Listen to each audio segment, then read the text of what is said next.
नमस्कार आदाब। आप देख रहे हैं इंडिया फैक्ट न्यूज़। मैं नावेद आजमी दोबारा आपके सामने मौजूद हूँ नागपुर की प्रतिभाओं को लेकर। जी हाँ, आज हमारे साथ मौजूद है सुरेंद्र मेश्राम जी, जो कि एक सोशल वर्कर है। उनकी सोशल एक्टिविटीज़ को देखते हुए दिल्ली की आई कैन फाउंडेशन के द्वारा उनको सम्मानित किया जाता है। साथ ही उनके साथ उनके साथीगण भी मौजूद है। आज हम सबसे बारी बारी बात करेंगे, पर सबसे पहले जो है इनसे बात करेंगे, उनका नाम है Surendra Meshram sir. Surendra Meshram sir, channel में आपका स्वागत है। Thank you. अब मैं देख सकता हूँ आपको आई कैन फाउंडेशन दिल्ली के द्वारा सम्मानित किया गया है, तो आपको कैसा लगा जब नागपुर से आप वहाँ गए और आपको सम्मानित किया गया? बहुत मैं तो खुश हो गया।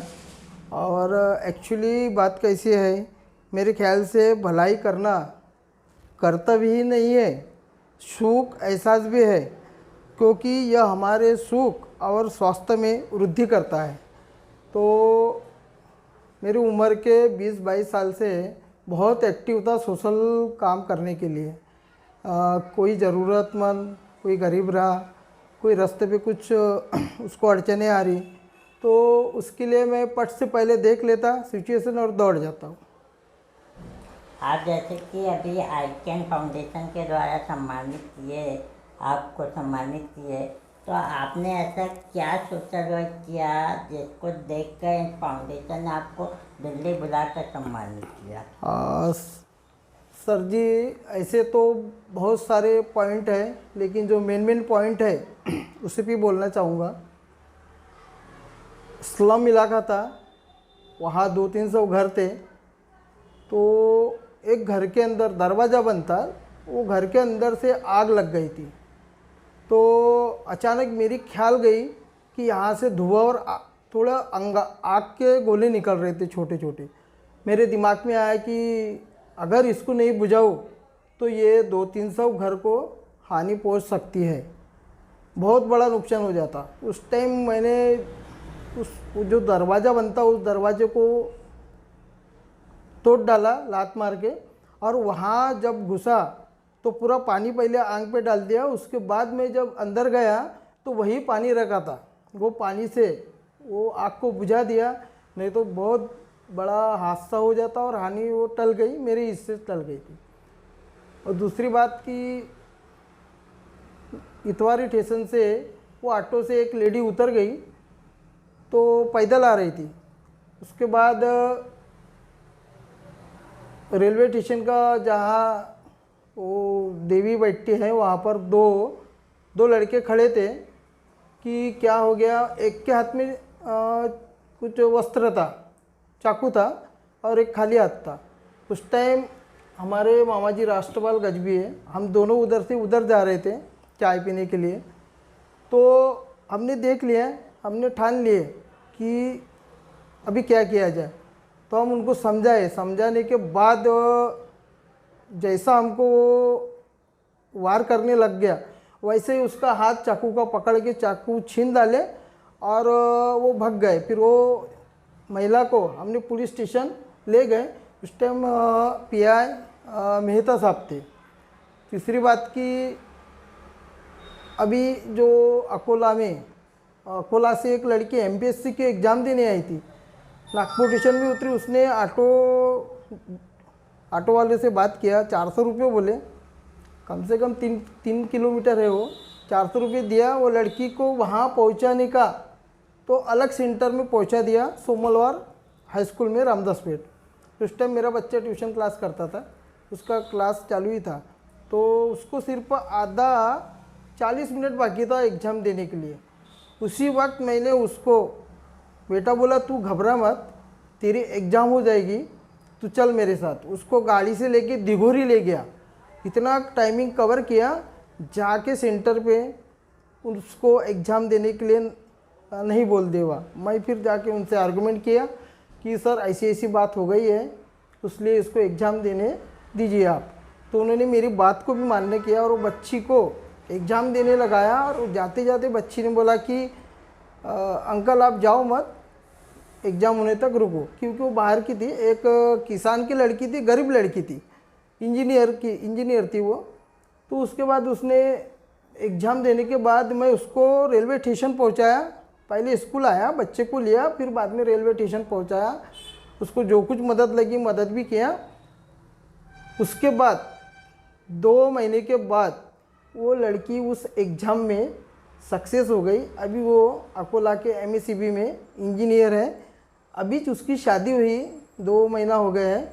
मेरे को ऑफ़र किए थे आओ करके, लेकिन महामारी चालू थी, उस वजह से मैं कहीं बाहर नहीं जा सका। तीसरी बात, हमारे सुरेश इंगड़े जी हमारे परम मित्र हैं, वो ड्यूटी से आ रहे थे, तो जुम्मा तालाब वहाँ पर एक कार वाले ने उनको गिरा दिया। उसके बाद उनका जो पैर की हड्डी है वो टूट गई, एक्सीडेंट हो गया। उसको बाजू में लोगों ने उठा के रख दिया, लेकिन उतनी सहायता नहीं कर रहे थे। इन्होंने मेरे को फ़ोन किए, मैं तुरंत में गया, जाके देखा तो हालत बहुत इनकी ख़राब थी। मैं तुरंत में फ़ोन किया पुलिस स्टेशन की गाड़ी बुलाया, उसको बिठा ले, डॉक्टर बाबुड़कर के यहाँ ले गए। तो वहाँ कुछ पैसे की बात थी, तो मैं उनको सीधा डिसाइड कर दे कि मेडिकल ले गए। फिर वहाँ से भी चेंज करके हम इधर दवाखाने में उसका ऑपरेशन किया, अच्छा हो गया उसका पैर। तीसरी बात कि अभी कोरोना में गरीब लोग, ज़रूरतमंद लोग बहुत परेशान थे। वो परेशानी में जैसे हमको कॉल आते थे, वैसे हम किसी को अनाज चाहिए, कुछ मदद चाहिए, देते थे। उसके बाद सोमलवाड़ा तक हमने बहुत सहकार्य किए हैं। तीसरी बात की प्लस पोलियो, मैं 7 साल प्लस पोलियो अपने घर में सेंटर रख के चलाया, निस्वार्थ सेवा। तो उस वक़्त मनपा के तरफ से मेरा स्वागत भी किया, मेरे को सर्टिफिकेट भी दिया गया था। और ऐसे बहुत सारे ऐसे मेरे वर्क हैं कि उसको टाइमिंग का थोड़ा देख के बस इतना ही बताना चाहता हूँ। जैसे कि आपने भी बताया कि आपके मामा जी भी एक हादसे के टाइम आपके साथ थे। हाँ। आपने कहा आपके ऊपर चाकू से भी हमला हो चुका था सोशल वर्क के दौरान। तो हम मामा जी से जानना चाहेंगे, मामा जी कि क्या हुआ था उस समय, और आपको भय नहीं लगा ऐसा काम करते समय, साहसी काम करते समय? नहीं, वो लोग पोटरकोली के थे, बस्ती के ही थे। हमारी बस्ती लक्कर है वहाँ से, तो हम आ रहे थे इधर में इतवारा स्टेशन के तरफ में। तो लड़की के साथ में जो चल रहा था उनका, हाँ, ज़बरदस्ती हमने देखे तो हमको अच्छा नहीं लगा। तो हमने, हमारे जावई है सुरेंद्र जी मेश्राम, इनके साथ में हमने उनका प्रतिकार किया और चाकू छीन लिए और फिर वो भाग गया। ऐसी घटनाएं बहुत सारी होती रहती है, लेकिन क्या हम इतना ध्यान देते नहीं। सोशल वर्क में ये सब चीज़ें चलती रहती है, लेकिन इतना चाहिए कि सोशल वर्क करते रहते हम लोग। तो जैसे कि सर आपसे पूछना चाहूँगा कि आपका भी एक्सीडेंट वाला कुछ हादसा हुआ था, उस समय आपके साथ एक्चुअल में हुआ क्या था? एक्चुअली मेरी बच्ची 10वीं पास हो गई थी और उसे अभी सामने की एजुकेशन के लिए इस दुविधा में मैं काम अपने ड्यूटी से घर आ रहा था। मैं अपने सोच में उधड़-बुन में था कि अब आगे का कैसा करना चाहिए। इसी सोच में और एक कार के साथ में मेरे गाड़ी का टकराव हो गया। मैं नीचे गिर पड़ा और मेरे पैर की हड्डी ब्रेक हो गई थी। तो मेरे को कुछ सोच नहीं रहा था क्या करूं। तो मैंने मेश्राम जी को फ़ोन किया। ये 15 मिनट में ये मेरे पास में आए और उसके बाद में सारी कार्रवाई इन्होंने किए। लगातार मेरे संपर्क में रहे, आज भी है। बहुत इनकी मदद हुई। इनके साथ में मेरा कम से कम 40-35 साल का संबंध है। हर काम में इन्होंने मेरे को साथ दिया है। आर्थिक रहो, सामाजिक रहो, व्यवहारिक रहो, सभी काम में इन्होंने मेरे को अभी तक के बहुत सारा सपोर्ट दिया है। और इसी के वजह से हमारा यानी संबंध आज तक कायम रहा है। श्वेता सर, मैं आपसे जानना चाहूँगा आपको ये सब करने की प्रेरणा कहाँ से मिल जाती है? सर, मेरा प्रेरणा स्थान डॉक्टर B.R. अम्बेडकर, और मैं जो स्कूल में ड्यूटी कर रहा हूँ सोमलवार हाई स्कूल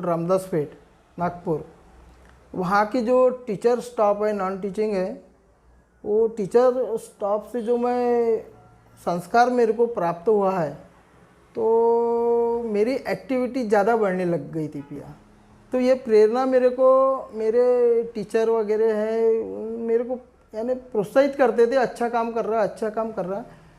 तो इसके पहले भी मेरे को स्कूल में से कुछ 26 जनवरी को बेस्ट वर्कर करके मिला था। एक्चुअली स्कूल के जो टीचर है बहुत यानी हमको ये करते थे, वैसे कि जैसे हमारे किनेकर सर हैं, हिंगे मैडम है, पांडे सर है, और हमारे शिक्षकेतर में से प्रवीण वासनिक, ताकसांडे मैडम, ऐसे बहुत सारे टीचरों ने मेरे को बहुत प्रोत्साहित किए। और मैं ये काम सर आखिरी तक जितना जमेगा उतना करूँगा। तो जैसे मैं आपसे आखिरी सवाल ये पूछना चाहूँगा, आपके जैसे कई सोशल वर्कर नागपुर में है, लेकिन वो किन्हीं ना किन्हीं कारणों से पीछे रह गए हैं, या तो फाइनेंशियल, या तो पॉलिटिकल सपोर्ट, या कुछ भी कारण। और ऐसे सोशल एक्टिविटीज़ करने वालों को आप क्या कहना चाहेंगे कि आप किस तरह लोगों की मदद कर सकते हो और आगे बढ़ सकते हो? सर एक्चुअली कैसा है, एक काम कर लेते हैं, सोशल वर्क कर लेते हैं, लेकिन उनको जो आइडिया है अपन कहाँ से कहाँ निकल जाएंगे, कैसा जाएंगे, वो रास्ता नहीं मिलता उनको, को अनुभव नहीं रहता। अभी मेरा कैसा है कि मैं कभी न्यूज़पेपर पढ़ लेता, कभी आपका यूट्यूब में देख लेता, तो उस वजह से ऐसा लगता है कि नहीं, अपन अपने को राजनीति में कुछ ये नहीं है कि मैं राजनीति के लिए ये कर रहा, लेकिन मेरा जो सोशल काम है और राजनीति से मैं अटैचमेंट हूँ, लेकिन उनकी भी प्रेरणा मिली मेरे को। जैसे कि अभिजीत भाऊ अंजारी, एडवोकेट अभिजीत भाऊ अंजारी, ये भी मेरे को बहुत प्रोत्साहित करते थे, प्रोत्साहन देते थे मेरे काम के बारे में। मैं उनको भी धन्यवाद देता हूँ। बस इतना ही। तो देखा है आप लोगों ने कि किसी भी काम को करने के लिए एक जज्बा होना चाहिए। आप सभी मेहमान यहाँ पे जितने भी आए, एक जज्बा है इनके अंतर्गत, जब भाई इतने बड़े बड़े साहसी काम आराम से कर चुके हैं, वरना किसी चाकूधारी व्यक्ति के सामने आने पर भी इंसान 10 बार सोचता है कि कहीं उसकी जान न चले जाए। उम्मीद करते हैं आज का प्रोग्राम आपको पसंद आया होगा, और यहाँ पे आए हमारे तमाम मेहमानों का हम दिल से धन्यवाद कहते हैं कि आपने इतना कीमती समय इंडिया फैक्ट न्यूज़ को दिए। थैंक यू इसी सर। के साथ हमें दीजिए इजाज़त। धन्यवाद। हमारा चैनल सब्सक्राइब करें और बेल बटन दबाना ना भूलें।